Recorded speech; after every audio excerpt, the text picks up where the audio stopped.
Kwa majina ninaitwa Mwalimu Cyprian Ali Ndaka, ni mwalimu mkuu wa shule ya msingi Kitunda. Mwaka 2025 mwezi wa 6 tulipokea fedha kutoka mradi wa Boost, pesa zipatazo shilingi milioni 67,300. Pesa hizi zilihitajika kujenga madarasa mawili ya awali, matundu 6 ya vyoo, uzio moja na madawati ndani yake.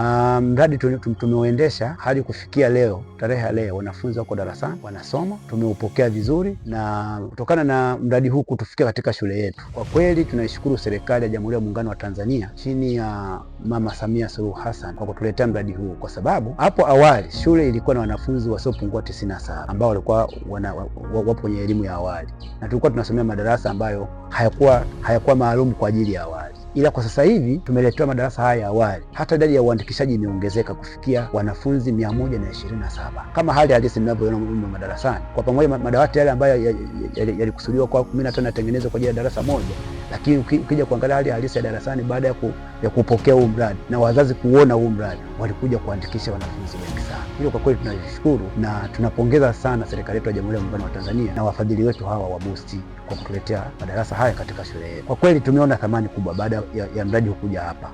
Kasi kubwa ya wanafunzi kuhudhuria shuleni imeongezeka sana, lakini wanafunzi wao kupenda mazingira yao, kupendelea jinsi masomo yao wanavyotolewa madarasani na walimu wao, kutokana na uzuri wa madarasa, lakini pia kuleta utulivu katika hali ya kujifunza na kujifunzia.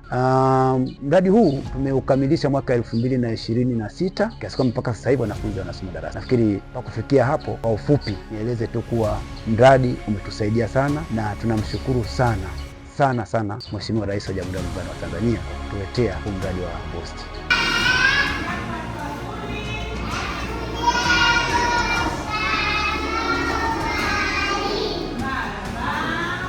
Kwa majina naitwa Mwalimu Tumpe Jason Mwagama, ni mwalimu wa shule ya msingi Kitunda.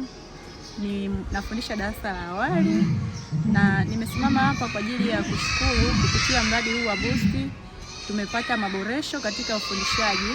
Pia darasa linaongea, kuna vifaa vya kuchezea, tumepunguza utoro kwa wanafunzi na wanafunzi kuipenda shule kwa kufundisha kupitia zana halisi. Mwanafunzi anajifunza kwa kutumia mazingira halisi.